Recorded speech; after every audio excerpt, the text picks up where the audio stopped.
wealth gap, not because it only hurts certain groups, but because it prevents all of us from reaching our full potential.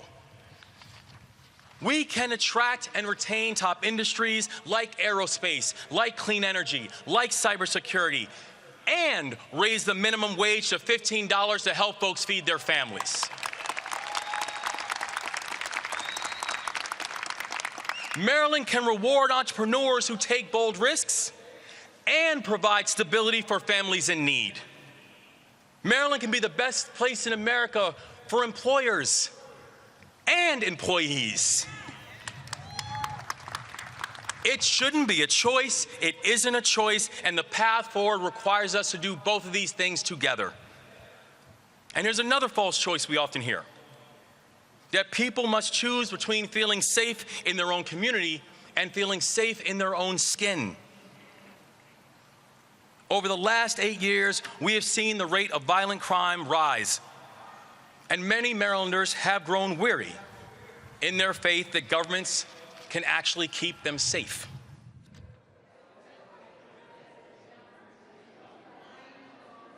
As we continue to await Governor Moore's State of the State address, Charles, the faces change.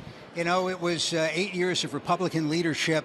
The legislature pretty happy to see a Democrat in the governor's office. And he is not the only Democrat. You will find that there are a number of individuals who heretofore are coming to the fore, if you will. You know, we noticed that Susan Lee, who is now the Secretary of State, she was once a senator, and a number of senators have moved into the Moore administration cabinet. Let's take a look at the scene in the House of Delegates, cramming in 47 senators, along with 141 delegates. County leaders on the left side of the screen, county commissioners, county executives, the mayor of Baltimore in attendance. We have some new faces in the well. Maryland's new comptroller, Brooke Learman, the first woman in that role. Anthony Brown, the new attorney general. Derek Davis continuing as treasurer. We see on the left side there Ivan Bates, new state's attorney for Baltimore City. Earlier this week in a radio interview, Governor Moore appeared to endorse Mr. Bates's push for tighter sentences for gun possession violations. At the same time, there are demands for stricter gun laws after a very difficult year nationally with gun violence and gun violence in Maryland as well. And in addition to that, the governor weighed in on probably a very interesting subject matter. There was a killing of an individual in Memphis, Tennessee, and he put out a statement on that. And one of the things that you will note that this governor has been very busy. I mean, this week he was with the President of the United States in Baltimore, touting some transportation initiatives, specifically creating a new Frederick Douglass tunnel to go underneath the city of Baltimore. And that tunnel is going to speed up train traffic all across the Northeast Corridor. If you've ever taken the train from south of Baltimore up to New York or vice versa, it's clickety-clack. It's like it was when Lincoln went through the tunnel. Well, that's when the actual tunnel was built back in almost 150 years ago. And you can imagine that if they were able to get this new tunnel, and it's going to bring a ton of money and a ton of jobs to the Baltimore metro area. Governor's budget secretary, appointment secretary, transportation secretary, all present in the chamber today. We should talk about the budget a little bit. And when you think about the state of the state from an economic standpoint, the economy's been pretty good after the pandemic and a lot of stimulus. The unemployment rate in Maryland is quite low. It is not as low as the national rate, and the governor's team has pointed out that Maryland's economic growth has outperformed the national rate as well. So, Charles, we have this gigantic budget surplus following the federal stimulus from the pandemic, and the question for not only the governor but members of the legislature's budget committees is save it or spend it. Well, I'm going to tell you they're spending some of it. They are also putting some of it, get this, in the rainy day fund. And that was something that a lot of people were concerned about, that you got all this money, can you put some away in case things go south? Because understand this, all economic forecasts predict that there may be a recession on the horizon. And do you save it, as you've indicated, or do you spend it?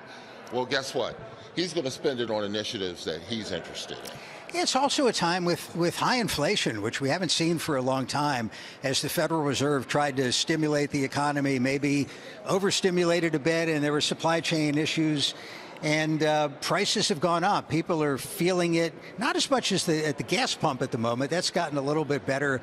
But, rents have gone up. And there's a move in sections of Maryland to try to put price controls on rent and pocketbook issues that are affecting Marylanders. There's the First Lady, Dawn Moore, in the gallery, along with other invited guests for the address today. We expect the governor to talk for about 20 minutes. We will follow the governor's speech with a Republican view of the state of our state, that to be delivered by Delegate Jason Buckle, the House Minority Leader. I think the thing that's always interesting to me is the pomp and circumstance that goes with this. You note that the legislative leaders are here, and we hear the banging of the door. And ladies and gentlemen, that kind of signals that we're in line to see the governor come into the chamber, and he is led by a delegation that includes both members of the House and the Senate. We'll also see the Lieutenant Governor introduced. And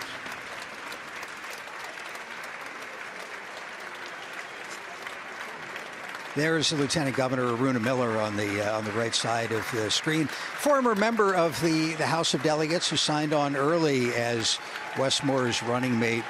Going back to the campaign, this is a first run for public office for Governor Moore. It was a crowded field for an open shot at the governor's mansion. Governor Larry Hogan, term limited after 2 years in office. And that was a competitive Democratic primary. Wes Moore prevailed by 2 percentage points. When he got to the general election, however, it was a landslide, maybe a landslide and a half, with Governor Moore winning a majority of more than 32 percentage points, which does translate into a mandate of sorts. I can tell you this, everywhere he's gone across this state, I can tell you someone wants to take a picture with the governor, and he usually obliges that concept. And I guess we're in that era of, can I take a selfie with you? Well, and the governor, for people who haven't seen much of his speech making, much of his interpersonal skills, is telegenic and outgoing and optimistic, and we'll hear a lot of that in the speech today. As the governor is introduced, we'll see members of the escort party first.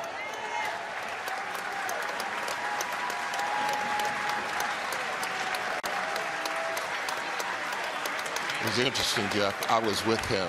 He passed by me as I was down in the area where we call the pit. And he goes, I wonder why everybody is here. And I had to turn and look up. I think you have a speech to make.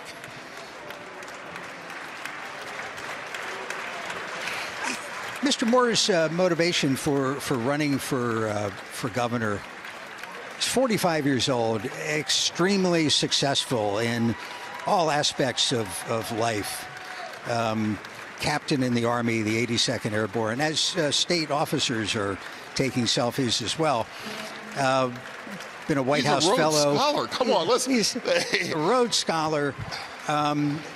No boxes unchecked on the resume. And after the election, I got to ask him about when he decided to run for public office, and it wasn't recent. It was as a young man, and he tells the story of when his father died, and the governor was very young, and his father didn't have access to quality health care, and that perhaps along with other events in his life, a key motivator for wanting to be in public service, giving up a lucrative New York City job to do it, and wanting to make a difference for average people. And the slogan of "Leave no one behind" comes out of his military service. That was the ethic of the Army, of course. Wow, this is a big day for selfies. I think the other part of that is that when he walks into a room, people just gravitate to him. And if you don't know him, he will make you feel as though that you're the only person in the room. And that is one of those unique political qualities that successful politicians have. In other words, they don't allow you to feel as though you're part of a group, but you're talking to me directly. Definitely in the honeymoon phase of the Moore administration, 2 weeks in. It could easily last 90 days through the legislative session, maybe longer, as we see the... Well, we'll see how this session goes. Obviously, there are always potential pitfalls, but he has navigated them in ways that I have never seen before. Governor will be introduced by Speaker of the House, Delegate Adrian Jones. Senate President Bill Ferguson also on the podium as Governor Moore begins his first State of the State address. Good afternoon.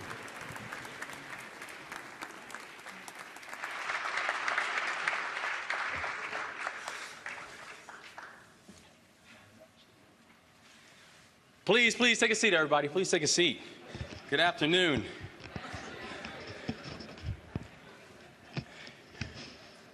I apologize for taking so long, Madam Speaker. It will not happen again. I promise next year will be a little bit faster. Madam Speaker, Mr. President, members of this distinguished body, our General Assembly, members of our congressional delegation as well, and colleagues in state and local government, and my fellow Marylanders. Now, all right. For almost 3 years, I've had the joy and the pleasure of just traveling our entire state and talking to Marylanders from every region, every race, every creed, and in many of your districts. And I listened to what they had to say. Some of the voices are actually here today, but all of the voices that I heard, they're in my heart, they're in my head, they're in my memories. And Marylanders, as you all know, they're worried about the economy and whether or not it can keep pace with the cost of living. We worry about safety in our communities. Families struggle to afford and find affordable health care, child care, and pre-K. And people of all ages are getting lost in this maze of behavioral health crises and trauma. Yet, despite the challenges that we have seen, I know that the Marylanders that I have spoken to, they are not only fast to offer solutions, as you all have known and have seen, but they've also expressed a deep hope and a deep desire to be part of the solution. They were the first to organize a food drive at their local school. They raised their hands to watch the kids in the neighborhood. They agreed to serve on the board of one of our remarkable local nonprofit organizations. They're willing to work in our local and our state government. These are individuals, in short, these are individuals, Marylanders, who are ready to serve. Now, I'm only here right now because of the people in my life who stepped up even when they were not called. People who served even when they didn't call it that. People who are willing to sacrifice in the moment for the hope of a better tomorrow. The teachers and the educators who gave me the tools to think for myself. The coaches who pushed me even when I wanted to stop. The ministers who prayed for me and my family even when there was no clear path forward, and the school counselors who helped me to see a horizon that I was not ready to see for myself. This state is full of those individuals. People who refuse to quit, who will light up a path even when we are down, who will spark that light in ourselves, even if it only glimmers in the dark. This state was built by them, built by people who stepped up to serve. There are educators who get up before the crack of dawn and stay after dark to make sure that their students who need a little extra help get the extra help that they need.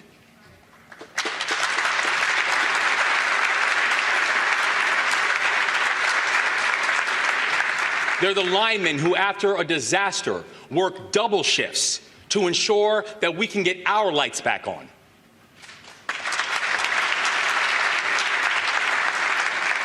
They're the social workers who reach into their own pockets to ensure that their clients have enough to eat.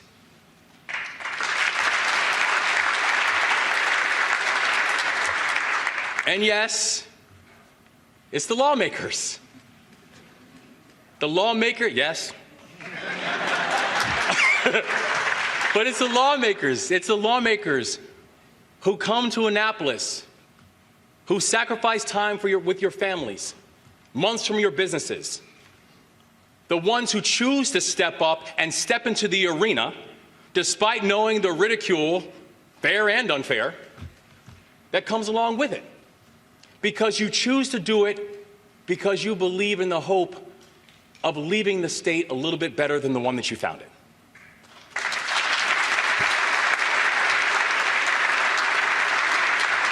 Whether you are in Oakland or Ocean City or in Hagerstown or Havre de Grace, one of the things we can all agree on is that we've got work to do. This is a state where opportunities are boundless, but the challenges are undeniable. It's also a state where there is no obstacle that we cannot address, no challenge that we cannot tackle if we are intentional, if we move in partnership. And promoting a state of service is how we are going to do that.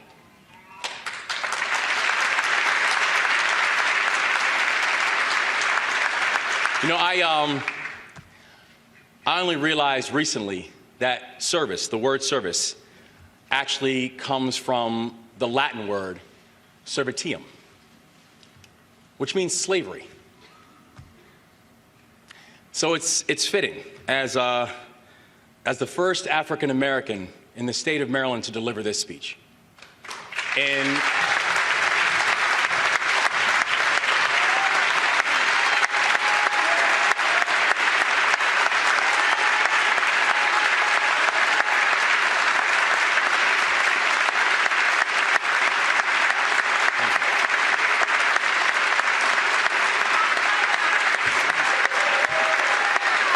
thank you.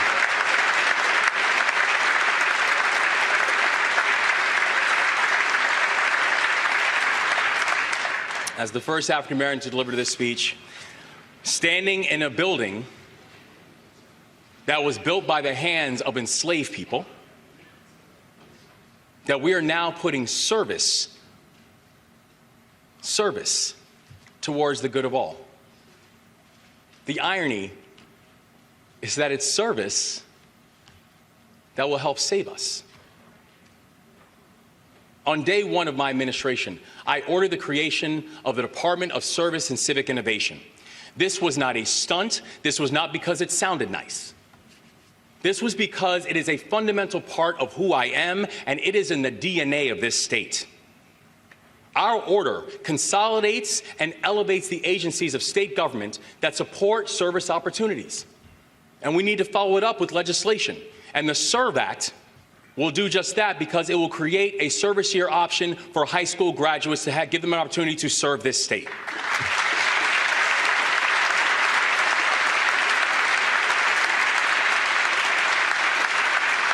And while our young people give back, they also lay the foundation for their future success through job training, through mentorship program, and it creates a lifelong habit of service to our state, something we so desperately need. Whether they're preparing our state for the realities of climate change or tutoring students or caring for the sick, Young people should have the option to perform important service today and build a foundation for our shared future. And by the way, this is the first effort of its kind in the nation, and Maryland will lead.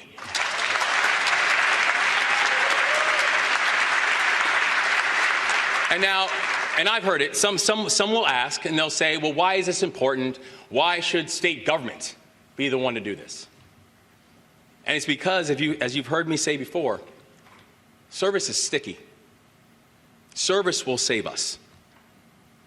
It will save us money through a more strategic and a better use of resources. Building a workforce of dedicated public servants saves us the expense of costly contractors and external vendors, and if properly manages, delivers us better results. Spending $100 million on inefficiencies and patchwork politics is not the way to run a government.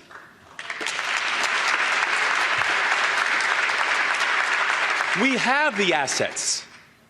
We need to harness them. And that's what my plan does. It will save us time by adding urgency, because our people will be more involved in their state government and helping one another, expediting the changes that we know that we need. And it will save one another.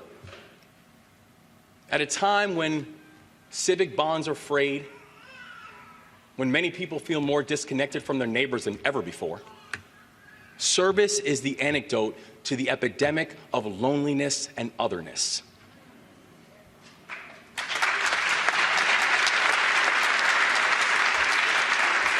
Service is how we will re-engage our people in the project of forming a more perfect state. It is time that we confront this demagoguery of false choices. The idea that if one group of people wins, that means another must lose. Or that when a political party loses an election, that they are somehow excluded from the process of governing for the next 4 years. It is time for our state to be bold, and that doesn't mean we are being reckless. Our administration has put forth a plan to make historic investments in people, and it spends $1 billion less than last fiscal year.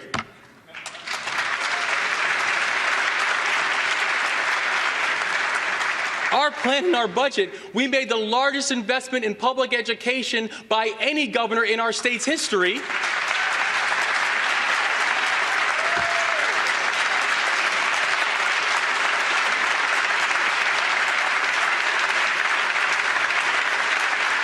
And, yes, and introduced $200 million in targeted tax relief for children in poverty with the Family Prosperity Act, and veterans in retirement with the Keep Our Heroes Home Act.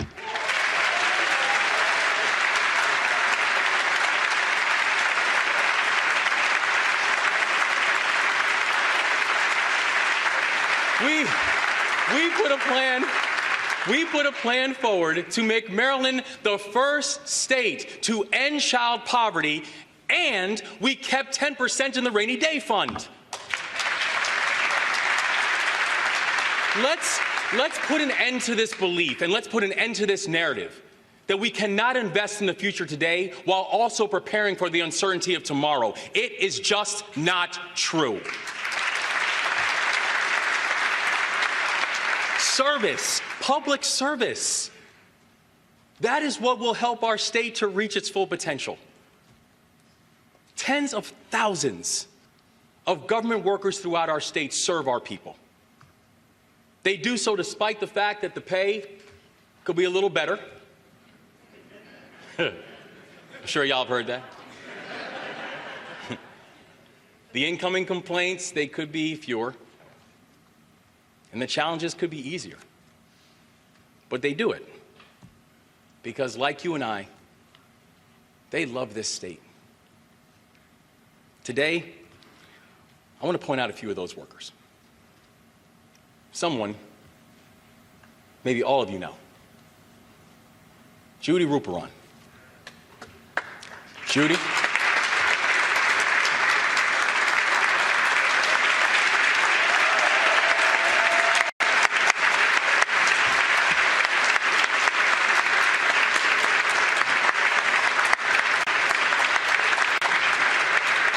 Judy Rugner-Ryan was born in D.C. but was raised in Maryland. And for the last 12 years, she has been a fixture in the State House, part of a Department of General Services, ensuring that these beautiful and hallowed halls, that they always look their best. Her strong work ethic, her infectious personality, and her willingness to go the extra mile make her a beloved part of this team. In fact, she's a natural leader, taking on more responsibility, learning basic maintenance and repairs, so she might one day soon become a DGS maintenance mechanic.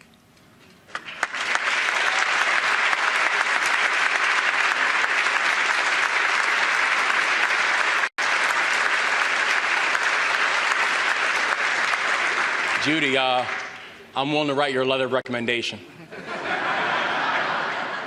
And I know a guy. Nearly a decade of service to this state, working in this very building. And today is the first time that Judy has ever watched a State of the State. Please join me in applauding her years of service to this state.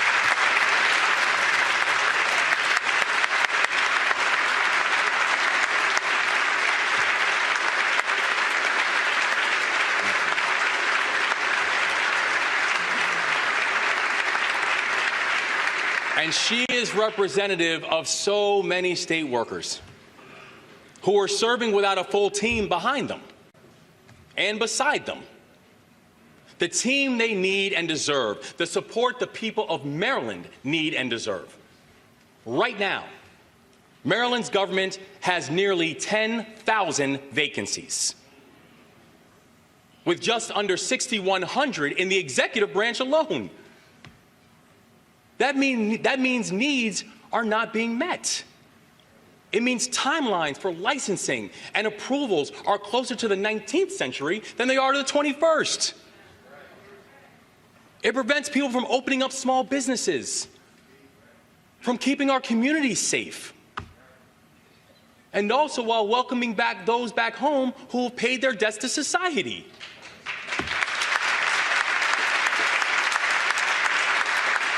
It's keeping Marylanders from getting the health care that they need. This isn't about creating big governments. This is about creating a better one.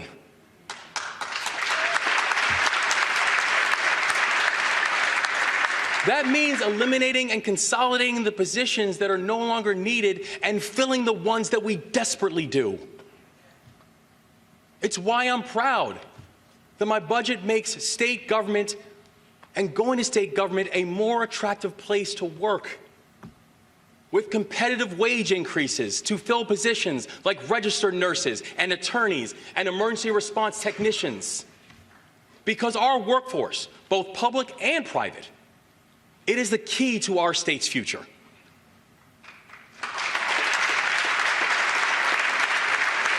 And study after study tells us the same thing. Every business across the country says their number one factor for relocation, for growing their companies where they are, is a trained and educated workforce. This isn't something we need to create from scratch. That workforce already exists. The state just needs to strategically use its assets and resources to unlock its potential. And that starts with education.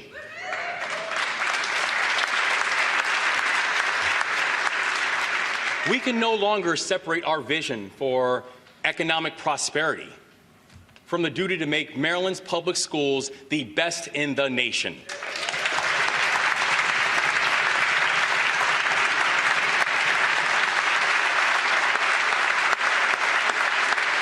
These two things are inextricably linked. And to achieve those twin goals, we need more teachers, and we need to do a better job of supporting the educators we already have.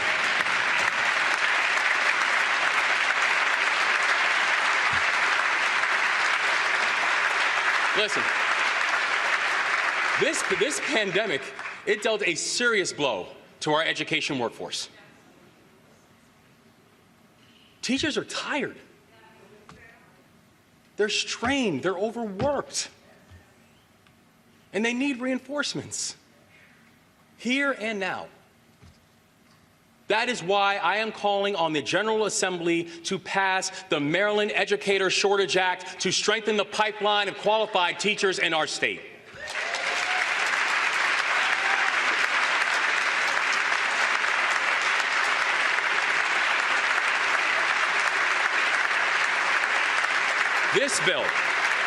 This bill, it will create new pathways to address the shortage of qualified teachers, giving our students the mentors and the leaders that they need to explore the full range of opportunities in emerging sectors.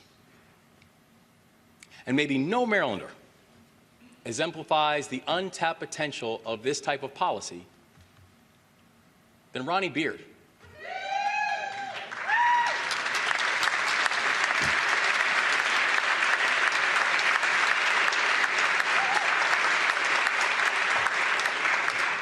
Ronnie, in addition to being fresh dressed, Ronnie grew up in Frederick. Yes, go ahead, Frederick. And now teaches at Oakdale High School. Originally, we got some Oakdale graduates over here? Oh, just representative. Okay. Proud, man, proud. Originally, he was planning on becoming a juvenile counselor. But while studying at the University of Maryland, Eastern Shore, go ahead, UMES.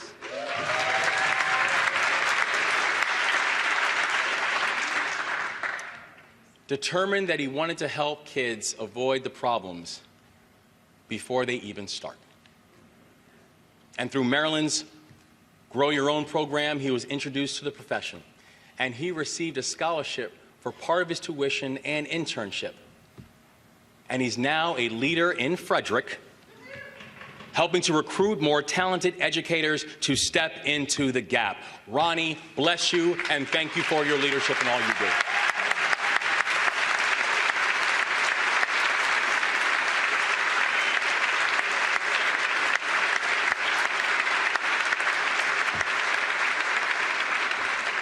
Ronnie's story of using an alternative pathway towards a rewarding profession is a guide. It's a guide on how we grow our state. Our state government has begun to accept real-world experience as a substitute for a college education. And let's be clear, this is a smart and common-sense approach that allows all Marylanders to serve. But we've got to go further. To rebuild state government and to give all Marylanders an opportunity to be part of it, my administration will be looking at current standards to make sure they meet the requirements for the jobs that we must fill. And while Maryland is home to some of the world's greatest institutions of higher education, a fact that each and every one of us should be very, very proud, we have got to end this myth that young people must attend one in order to be successful.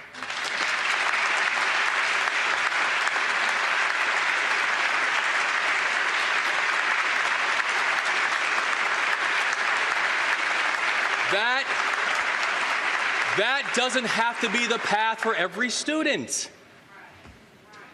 It wasn't my path. See? And I know I'm not alone. Come on, cornbread.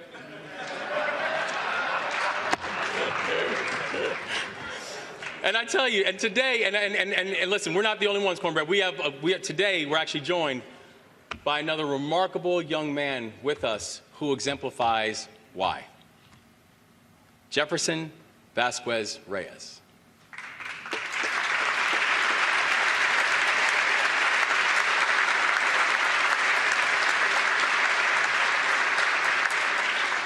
Jefferson is a freshman at Montgomery College.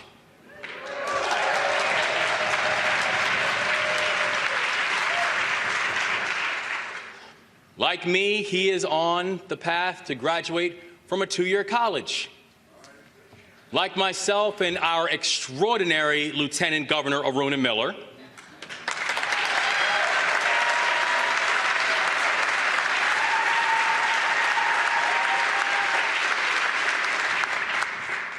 He's the child of immigrants who came to Maryland for a better life.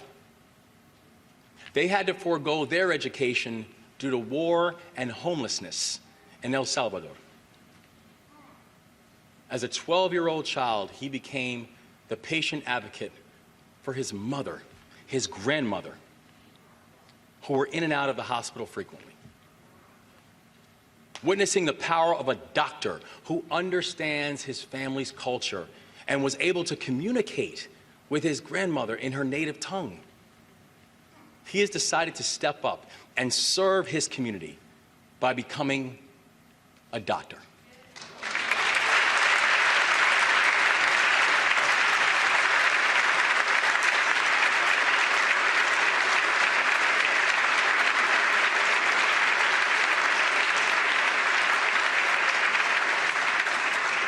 Thanks to scholarships and state funding, he is on his way, tuition-free, to achieving his dream. We are so proud of you. Gracias. Felicitaciones. And I tell you, his story and his commitment to our state exemplify why this state is so powerful and why this state is so special. We know that right now, and again, thank you so much, and I just want to say we honor you, and we honor your family as well.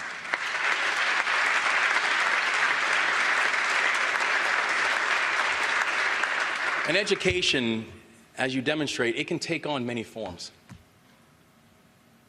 I saw that when I was in the military, where I learned life skills of leadership and discipline, determination, waking up early, how to do a proper push-up,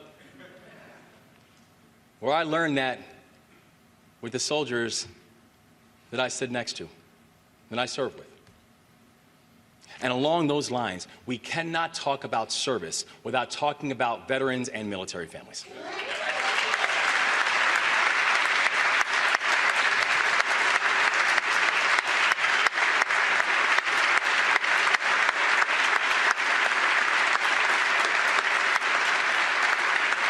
American service members and their families have taken an oath to protect the Constitution, left their families to guard this nation, put their lives on the line to defend our freedom.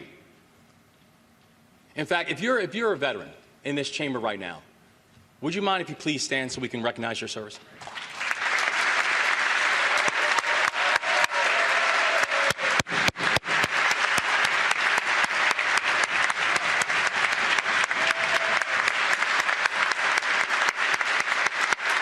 By the way, side note, I'd like to quickly note that the people who we just saw standing come from both sides of the aisle. I'd like to quickly note that no party has the market cornered on patriotism and sacrifice.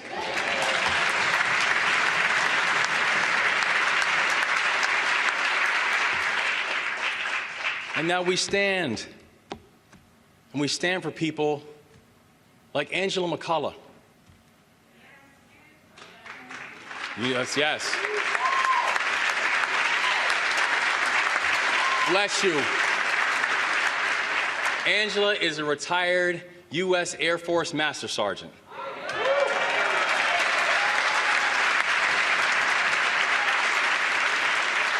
So for those who don't know, Master Sergeant is the one who actually did all the work.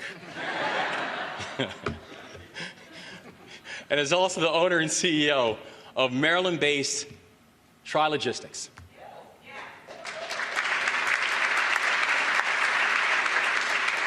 She served our country in the Air Force for 23 years.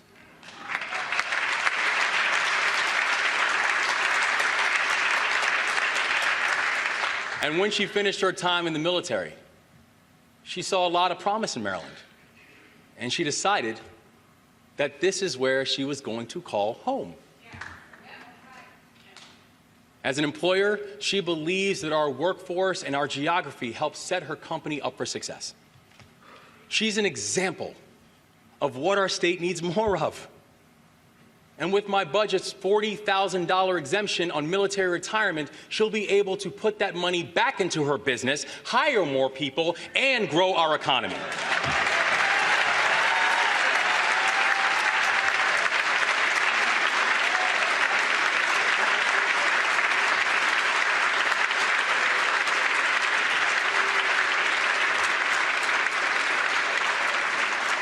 And 40,000 veterans like her will see their retirement income tax cut as well. Angela, we are so thankful for not just your service to this country, but your service to this state. God bless you and thank you. Thank you.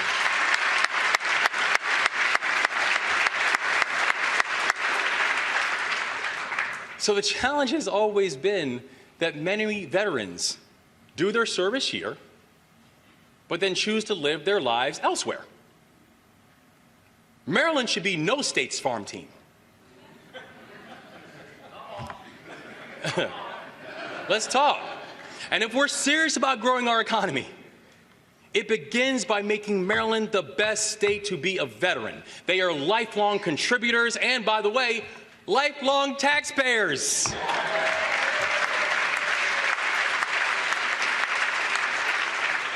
With more than 362,000 veterans, it is not something that we can do tomorrow. It is an imperative for our state today. The time to make this happen is now, and together we are going to get this done.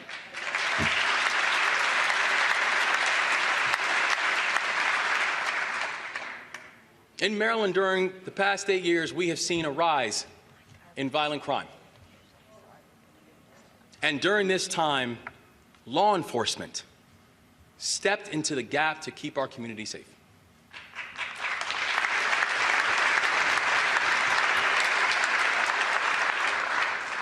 But at the same time, we have also seen an unacceptable rate of incarceration for young black men and boys in neighborhoods fearful of both the criminals and also the forces sworn to protect them.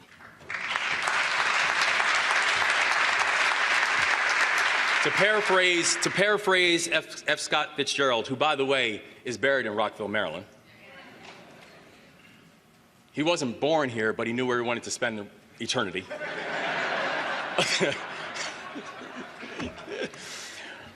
We must hold these two contradicting items together at the same time and be determined to make them otherwise. Someone here today does exactly that. Marsha Briley, will you please stand?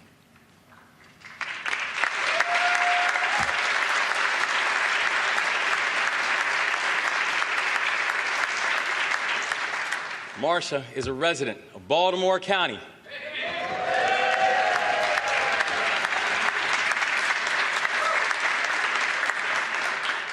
Works in Anne Arundel County.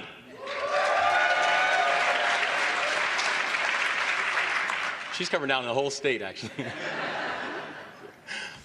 And she has worked, and for 27 years, she has worked in the Department of Corrections, the Anne Arundel County Police Department, and now the Anne Arundel County Detention Center. Her work, in short, is to be a guide, a mentor, and a friend to those who have served their time and are now re-entering society.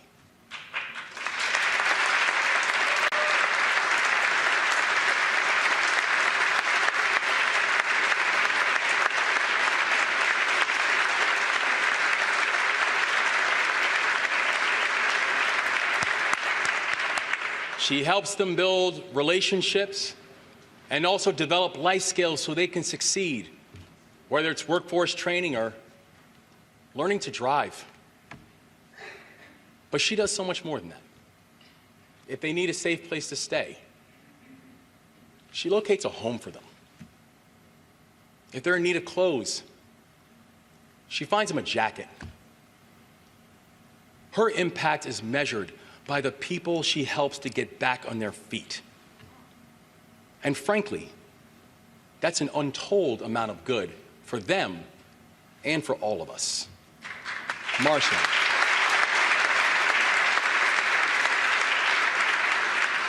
God bless you for your service and always believing in the others. Thank you so much. Thank you.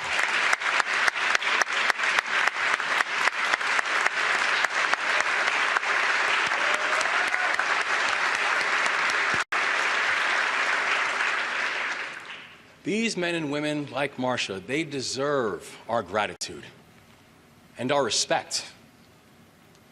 And let us thank them with more than just applause. Let's thank them with action. We can increase salaries to recruit and retain corrections and parole officers. It is why our budget calls for more than $30 million to get our state more staff and resident advisors for juveniles.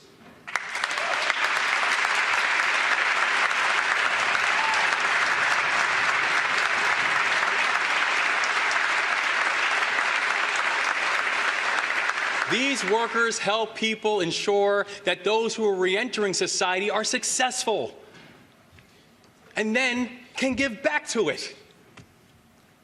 This will not only make us safer, it's going to make us stronger. And the time to support that work is now. As will this final piece that I want to touch on today. A collective, bipartisan pledge to end child poverty in the state of Maryland.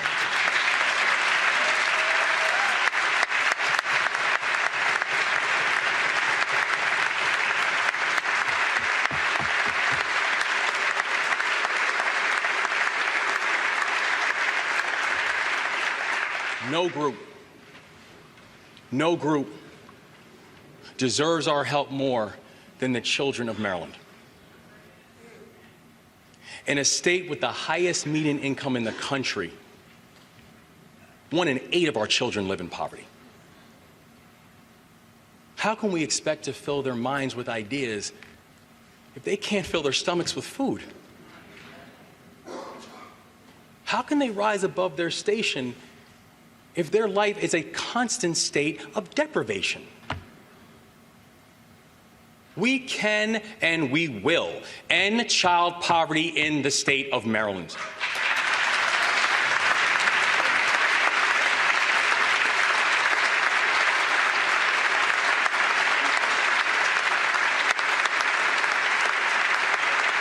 And that mission begins this year, right now, and during this legislative session. Now, I know this is an ambitious goal and an audacious goal. And I know there's skeptics.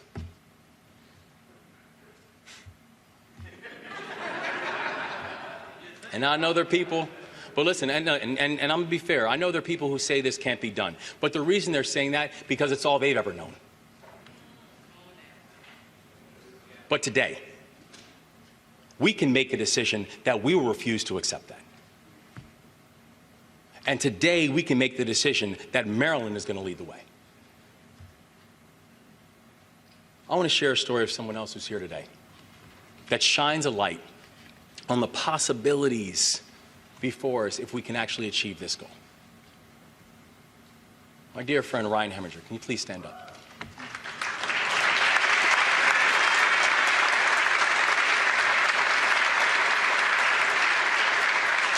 Ryan is the Chief Financial Officer of one of Maryland's most successful and impactful technology companies.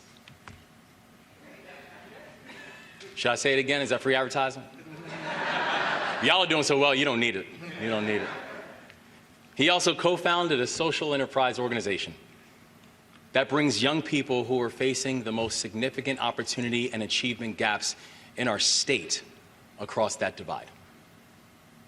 Now, many of you look at Ryan and you know him as an accomplished business leader, a dedicated mentor, and a strong partner in our communities. What's less known about Ryan is that he grew up in crippling poverty. His parents battled a pain pill addiction. His grades suffered. He went from being an A student to nearly dropping out until a handful of caring teachers stepped into his life.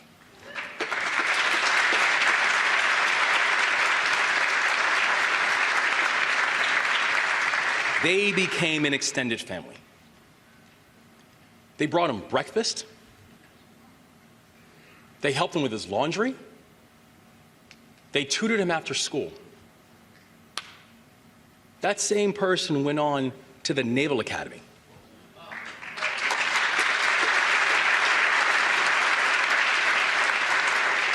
before settling right here in the state of Maryland, and for nearly 20 years, Ryan and his wife, Sarah, have supported hundreds of our most economically vulnerable young people as they work to find their way to a better life.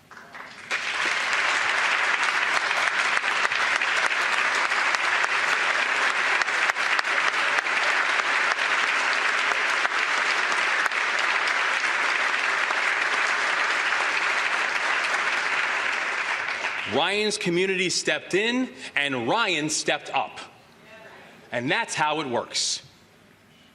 And he now serves our state with grace and impact and humility.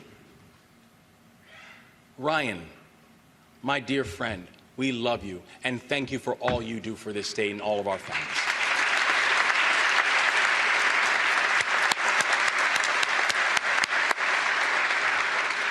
The challenge of stories like Ryan's childhood is that they're far too common. The promises of his adulthood is far too uncommon.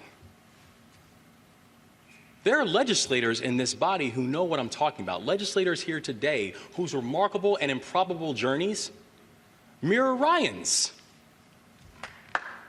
Where for many in this hall, your success stories serve as more exceptions than the rules. Ending child poverty is not complicated, and the tools already exist to get us on our way. There is no partisanship when it comes to a child in need. So let's not allow us to fall into our traditional corners on this issue. Permanently extending the enhanced earned income tax credit and expanding the child tax credit is how we will begin.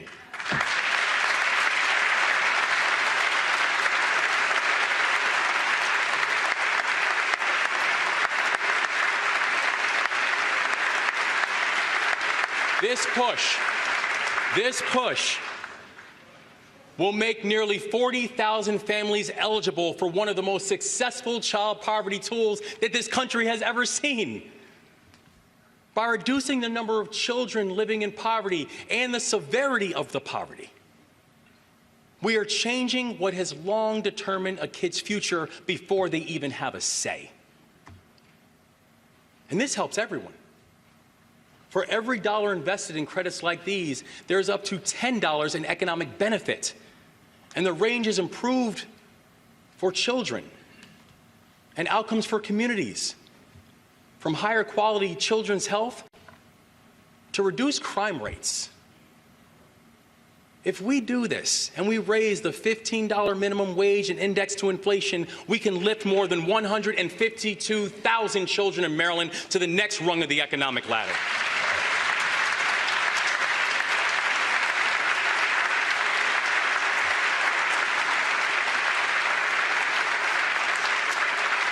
Listen, we can get this done, and we can change the trajectory for our state for generations to come. We can set up our children to win the next decade if we get rid of the policies that force hundreds of thousands of them to lose. I want to end my remarks by taking a moment to reflect. It's easy to get lost in the finer points of policy or the politics of turning bills into law. It's definitely possible to get lost in the frenetic energy of Maryland's legislative session. Whether you have served in elected office for decades, or whether you're new to this game, like me. What I called for the past 20 minutes or so, they weren't democratic beliefs. They weren't really partisan at all. They're the things that we all hope for all Marylanders. They weren't urban or rural. They didn't apply solely to the shore or to the mountains. Because the same hope to end child poverty is just as strong in Baltimore as it is in Boonesboro. Economic mobility has a home in Dorchester just as it does in Dickerson. Making our government more effective and efficient is an ideal that's held in Hartford and in Howard. These are collective goals and the collective ideas, and the only way that we are going to accomplish them is collectively. We are here serving together because we believe that a career in service is a difference-making profession. We all want what's best for the people that we represent. Everybody we represent. This is the righteous core of politics. This is the essence of why we do the work. And it is why I am now asking you, begging and pleading you for your help. You believe in this work. So I know that many of the people around you, they believe in this work too. I cannot do this alone. We cannot do this alone. If we are going to execute on this vision, if we are going to make this state work again, we need people willing to serve. We need talented individuals who put the whole before the self. We need folks like you. And in the days and weeks and months and years ahead, I'll be calling on your partnership to find, recruit, elevate public service as a calling in Maryland. And I can tell you right now, we're off to a great start. As our appointment secretary, Tisha Edwards, knows that she hasn't slept in about 3 weeks. In the past 2 weeks, 2,833 people have applied to join our administration. In these past weeks, more than 1,500 people, Marylanders, have raised their hand to join a board or a commission. Untold numbers are getting involved in their local governments, their civic organizations, the nonprofit that's down the street from their home, and creating new ones that we will soon know. People are signing up to serve, and I want them to keep signing up. We can be a state that rewards, that celebrates, that elevates a culture of service, and we must be. Let us serve. Let us serve together. The people who entrusted us with this solemn oath to put them before ourselves. It is an honor to stand before you, and it is an honor to serve beside you. God bless Maryland, and let's get to work, everybody. Thank you so much.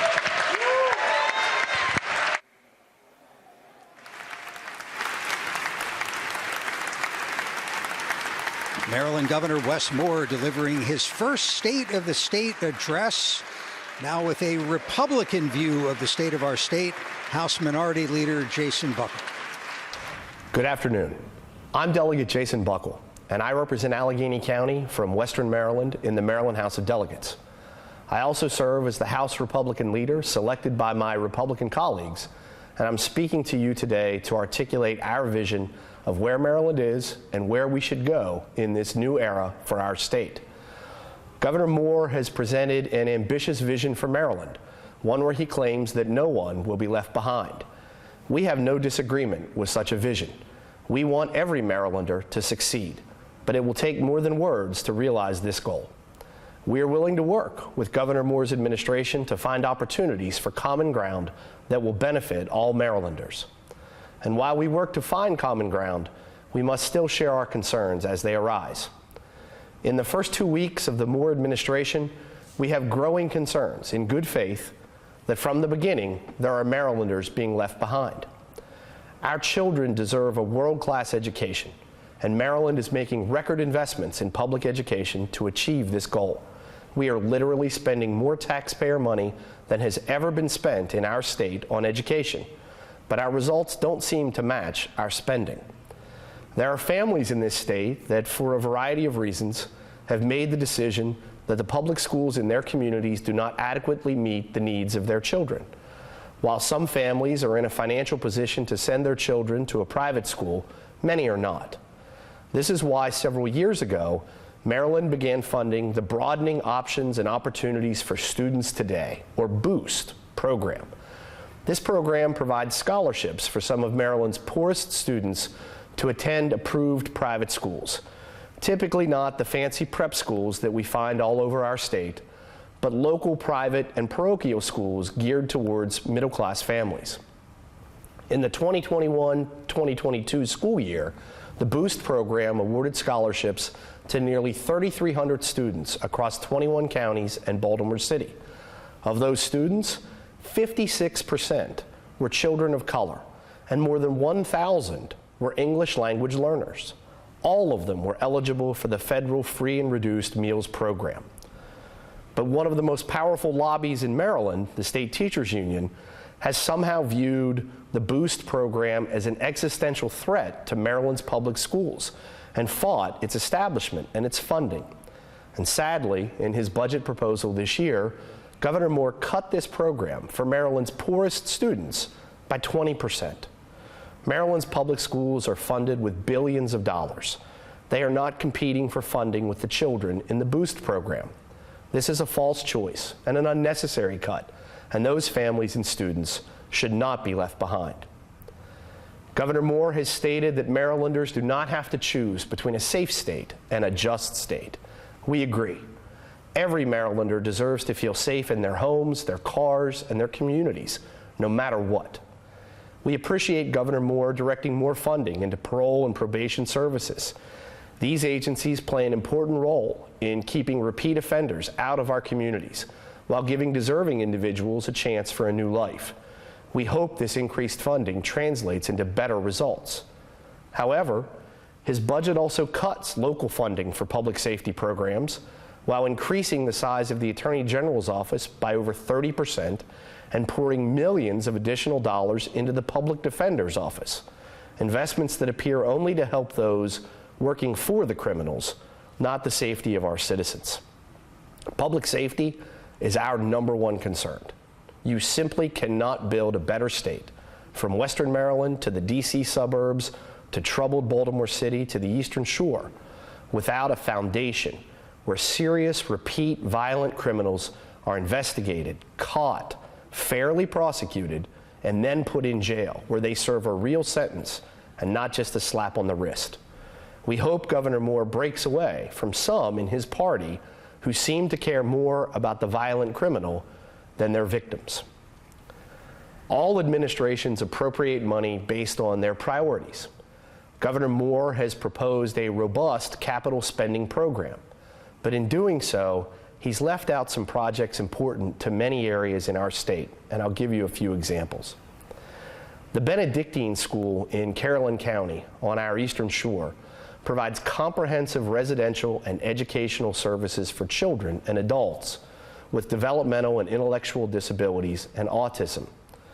Their request for $2.5 million, not a lot in a $1 billion budget, was not funded in Governor Moore's capital budget, and their services to our most deserving citizens will suffer. The Western Maryland Health System provides health care services for residents of Western Maryland and the surrounding areas. Their oncology center needs new equipment to provide state-of-the-art radiation therapy to cancer patients. Their funding was not included in Governor Moore's capital budget, and many citizens and their families may suffer as a result. Governor Moore, please do not leave Marylanders outside of the large cities and sprawling suburbs behind. Governor Moore has said that he wants to rise above the partisan fighting that occurs much too often in today's political climate.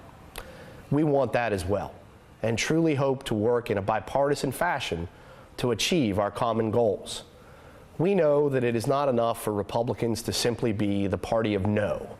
We have to offer solutions to the many challenges that face our state. Solutions are, in fact, possible. Our caucus has a legislative agenda focused on the issues important to a vast majority of Marylanders. Our legislative package includes a series of bills focused on improving education, reducing crime, and restoring our economy. Educating our children and keeping them safe is a fundamental priority for our society. Our education bills will seek to protect our children's classrooms by enhancing funding for school resources officers. They will increase the focus on the educational achievement of our kids rather than the politics of adults, and will provide school choice for families stuck in failing or dangerous schools.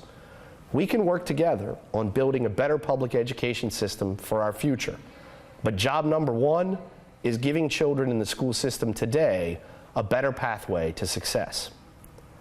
Safe communities are vital to Maryland's success. Growing crime rates impact virtually every part of our state. Our legislative package focuses on holding accountable those who endanger our communities. People who repeatedly commit violent crimes should not roam free to threaten and harm more of our citizens. Juveniles who endanger their classmates and teachers by bringing firearms to school must be prosecuted appropriately, not forgotten about and shifted from school to school. And in a state where an increasing number of criminals are using stolen guns to commit acts of violence, we must make the theft of a handgun an automatic felony. These are simple, common sense solutions. We hope our colleagues and Governor Moore embrace them. A healthy and robust economy benefits all Marylanders. Unfortunately, Maryland places in the bottom 5 in America on many rankings that measure tax rates, regulatory burdens, and the environment for private sector job creation. We cannot continue to burden our businesses and then be surprised when they leave our state, taking their jobs with them. Maryland has one of the highest corporate tax rates in our region, and we must reduce this tax to improve our regional economic competitiveness. We must also remove the tax burden on our retirees. And let's start with those who serve this country in our military. They have already sacrificed so much for our nation, and we share Governor Moore's commitment to our veterans. Maryland must also eliminate state taxes that increase housing costs to make home buying more affordable for more of our citizens. And finally, Maryland must stop following the reckless environmental policies of California and reject a foolish and economically disastrous plan to ban the sale of gasoline-powered automobiles just here in Maryland over the next few years. We are offering this legislative package in good faith, not only to Governor Moore, but also to you, the citizens of Maryland. A Maryland that offers quality educational opportunities, safe communities, and a robust economy will benefit us all. It can be achieved if we all work together. Thank you for tuning in today to hear the Republican view on the state of the state. Friday at 7 on MPT's State Circle, we'll have a full wrap-up of the governor's State of the State address and all the news from Annapolis this week. We hope you'll join us then. For all of us at MPT, thank you for watching.